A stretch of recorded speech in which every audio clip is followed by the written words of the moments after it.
โค้งแล้วเอาเงินทุ่มไปให้พวกสีเทาเอาเงินในพวกสีเทาแลนไปประเทศลาวแลนไปประเทศเขมรแลนไปประเทศแอฟริกาไปลงทุนเอาไปเขมรไปลงทุนแล้วมันลุบจมพี่น้องมันบ่ได้คืนมาประเทศเรานั่นก็ใส่หนี้บ่ได้ประเทศจีนกลายเป็นวูกลายเป็นทางในโค้งเรื่องของมันเป็นแบบนี้จีนนั่นมักอวดมักอ้างดิมักท้าทายใส่คนอื่นดิเห็นบ่ในตอนนี้มันเป็นแบบนี้แล้วก็เป็นเผด็จการอีกประชาชนตัวเองเป็นอย่างไรได้กินตั้งแต่พวกที่ว่ามีอำนาจได้กินตั้งแต่ว่าพวกที่ว่าอยู่ในอำนาจนี่พวกประชาชนส่วนใหญ่แล้วก็จนคนจีนยากจนเหตุการณ์เกษตรมาก็ขายบ่ได้ผลิตยังมาก็ขายเอาไปขายนอกประเทศบ่ได้ในปัจจุบันนี้มันเป็นแบบนั้นเนื่องจากว่ามีปัญหากับอเมริกามีปัญหากับยุโรปเขาซื้อยุแต่เขาบ่ซื้อเต็มมาตราแล้วเดี๋ยวนี้ยุโรปเขาก็ระมัดระวังแคนาดาก็ระมัดระวังอเมริกาก็ระมัดระวังการซื้อของจีนกินของจีนเขาระวังเบิดแล้วดังนั้นสินค้าจีนก็ลุกถึงนี่เรื่องมันเป็นแบบนี้เรื่องประเทศจีนเนี่ยดังนั้นนาโต้เขาเข้มแข็งทหารเขาเข้มแข็งเศรษฐกิจเขาดีขึ้น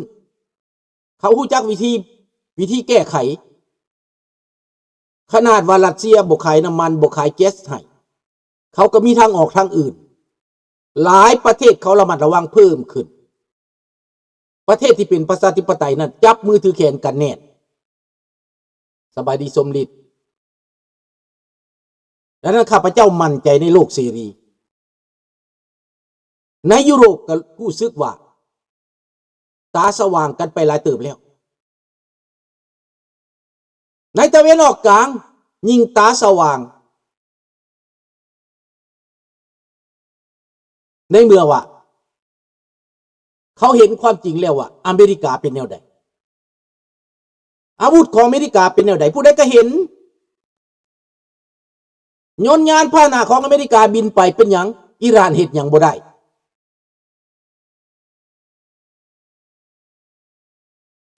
นี่ความจริงเป้าสบายดีเนาะ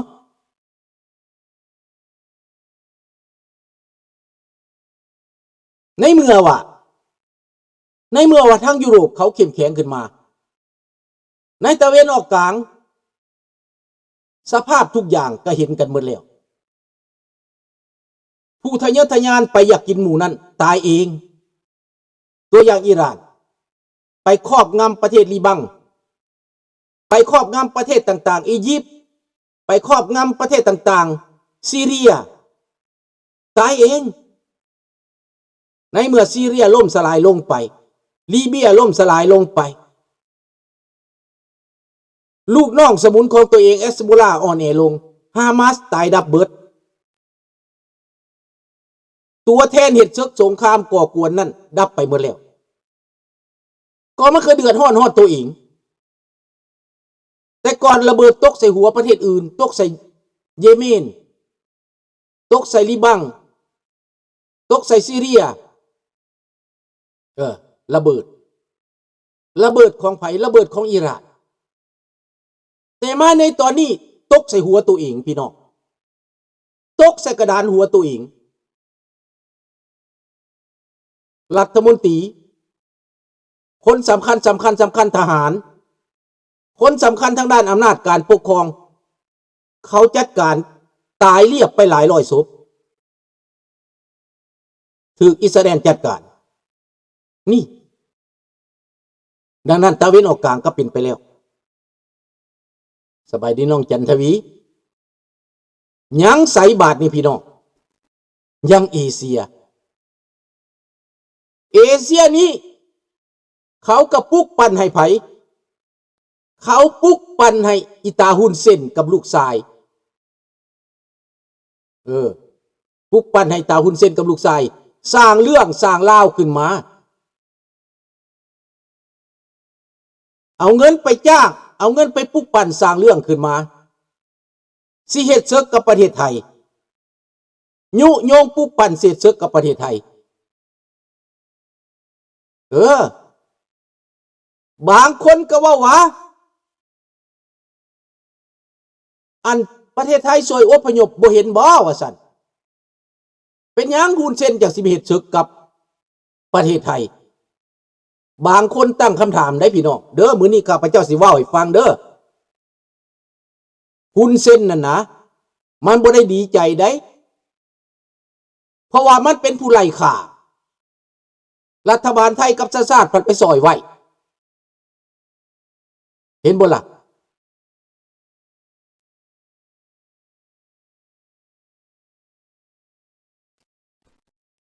ในเมื่อว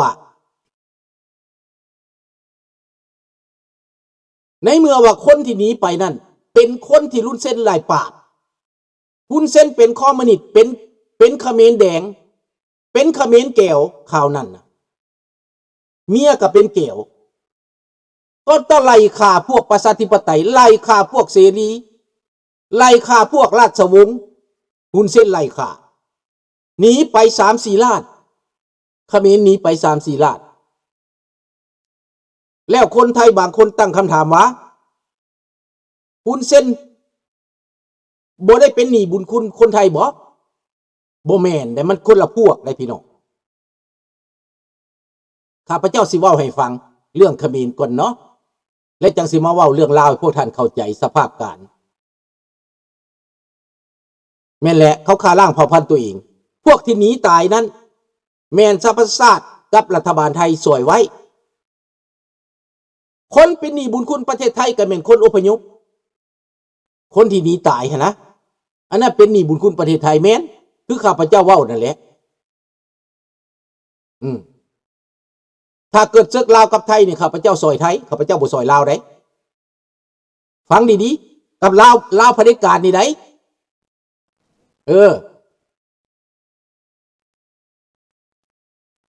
ฟังเหตุผลสิเว้าให้ฟังถ้าเกิดศึกกับลาวลุงซอยประเทศไทยกับลาวคู่มือนี่ได้ลาวเผด็จการในนี่ได้นี่เป็นหยังอยู่ข้างประเทศไทยข้างเสรีข้างประชาธิปไตยบัดนี้คนไทยที่เกิดใหม่นี่นะสบายดีแก้วมิกบ่ฮู้จักฮุนเซนคนเกิดมาใหม่นี่คนผสมแก้วคนเกิดมาใหม่นี่เป็นคนเกิดมาใหม่เขาสร้างชาตินิยมเขาโฆษณาให้เกียรติประเทศไทยให้สร้างคนไทยก็สร้างคนเขมรดูถูกเหยียดหยามกันไปกันมาสิเว้าความจริงเด้อในยุคนี้นะ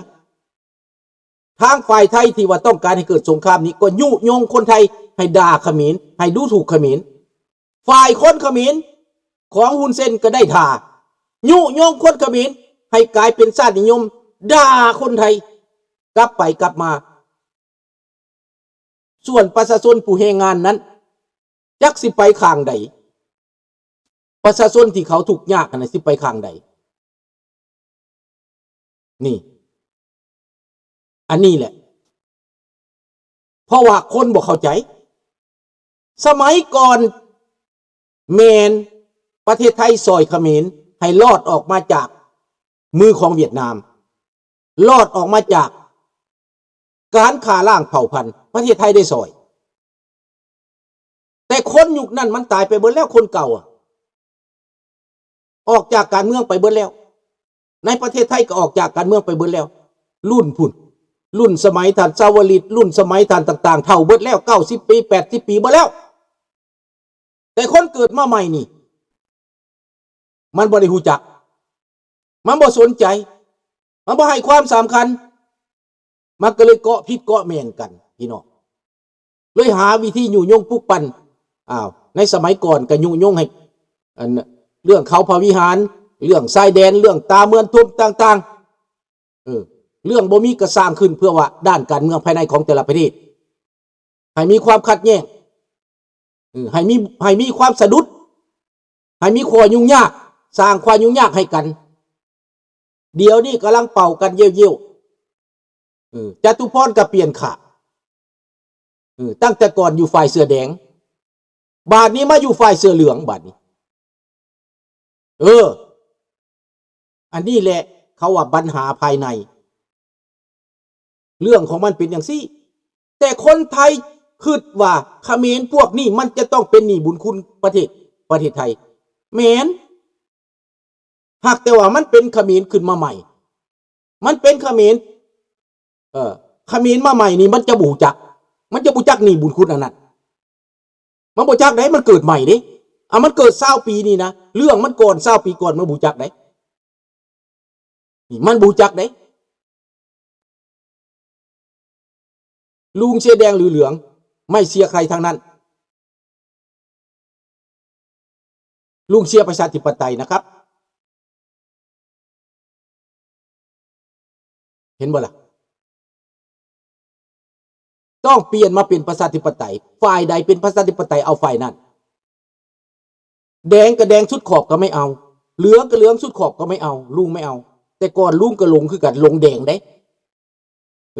เสียณัฐวุฒิเสียจตุพรเต็มที่ลุงนี่นะ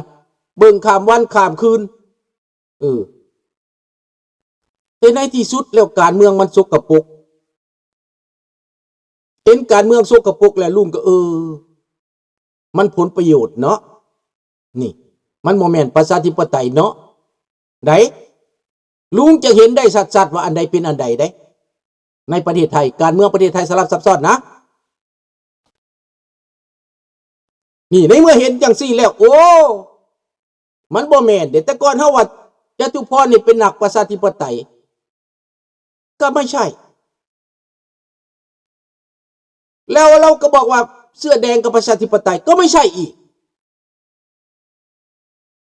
เห็นบ่ล่ะ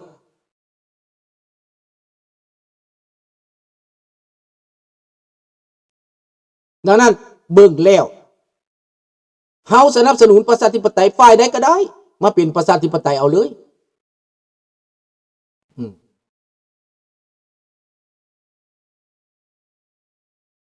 คันว่านักทางม็อบเพิ่นแม่นดังนั้นคันนักทำม็อบอาชีพสำหรับลุงบ่แม่นบ่เอาเห็นบ่เอาดีบ่ดีซะยุให้เฮ็ดศึกอีกยุเฮ็ดศึกเอาสมมุติเฮ็ดศึกไปเฮ็ดศึกกันกับเขมรมีมหาอำนาจหนุนหลังทางเขมร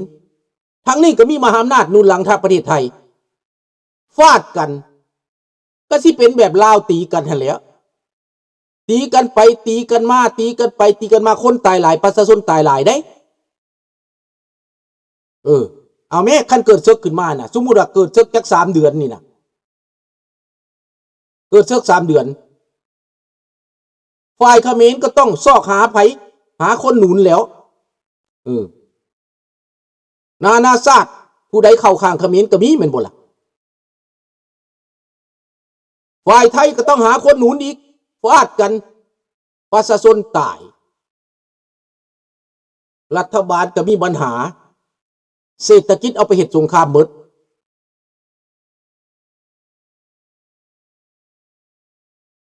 นี่แหละพี่น้องบ่แม่นประชาธิปไตยเมื่อใดบ่ทันเป็นประชาธิปไตยแบบโลกประชาธิปไตยเขานี่นะประเทศไทยก็จะยังวุ่นวายอยู่แบบนี้แหละผมก็เคยพูดเลยนี่เคยพูดมาแล้วบ่ได้อยากวิพากษ์วิจารณ์แต่อันนี้หมายก็ว่าanalyze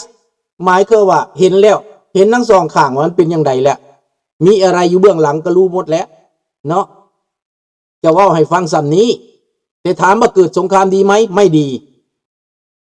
ประเทศไทยกำลังพัฒนาเนาะกำลังสิเจริญไปอันใดก็มีหมดแล้วถนนหนทางก็มีหมดแล้วโรงพยาบาลก็มีหมดแล้วโรงเรียนก็มีหมดแล้วไฟฟ้าก็มีหมดแล้วยังตั้งแต่ว่าพัฒนาประชาธิปไตยเท่านั้น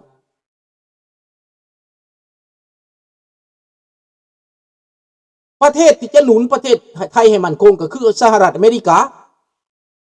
แต่ว่าพวกเสื้อเหลืองเขาก็หนุนให้ไปเข้าจีนให้ไปเอาจีนให้เกียรติชังอเมริกา